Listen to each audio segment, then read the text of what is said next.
ઉત્તરાયણના દિવસથી ઉત્તર પ્રદેશના પ્રયાગરાજમાં મહાકુંભ મેળો શરૂ થઈ રહ્યો છે। આ મેળામાં સામેલ થવા માટે સુરતથી પણ મોટી સંખ્યામાં લોકો પ્રયાગરાજ જઈ રહ્યા છે। તારીખ 12મી જાન્યુઆરીના રવિવારે સુરતના ઉધના વિસ્તારમાંથી શ્રદ્ધાળુઓ તાપ્તી ગંગા ટ્રેનમાં પ્રયાગરાજ જવા નીકળ્યા હતા। સવારે 9:44 વાગ્યે ઉધના રેલવે સ્ટેશન પરથી આ ટ્રેન ઉપડી હતી। બપોરે 3:20 વાગ્યાના અરસામાં તાપ્તી ગંગા ટ્રેન મહારાષ્ટ્રના જલગાંવ રેલવે સ્ટેશન પરથી ઉપડી હતી।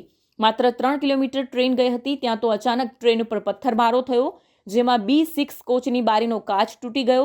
અચાનક થયેલા પથ્થરમારાથી કોચમાં બેસેલા મુસાફરોમાં ભયનો માહોલ ફેલાયો હતો। તાપ્તી ગંગા ટ્રેનના મુસાફર સુરેશ વિરાણીએ આ પથ્થરમારામાં ટ્રેનની બારીને થયેલા નુકસાનનો વિડીયો વાયરલ કર્યો હતો, જેમાં જણાવ્યા પ્રમાણે જે કોચ પર પથ્થરમારો થયો છે તેમાં 6 વૃદ્ધો, 13 મહિલા અને 12 પુરુષો સુરતના છે, જે મહાકુંભમાં જઈ રહ્યા છે।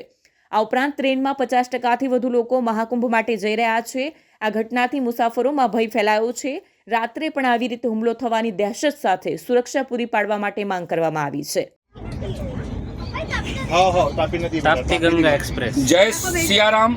सभी दर्शकों से निवेदन है, हम लोग गंगा सूरत से और प्रयागराज के लिए सफ़र कर रहे हैं महाकुंभ मेले में, जो कि जलगांव से 2 किलोमीटर की दूरी पे किसी सामाजिक तत्व द्वारा पत्थर मारा गया है, जो कि बाल बाल बचने से हमारे काका श्री बचे हैं, जो महाकुंभ में दर्शन के लिए और स्नान करने के लिए जा रहे हैं। ऐसे तत्वों को सजा देने के पात्र हैं और उनको जल्द से जल्द सजा मिलनी चाहिए।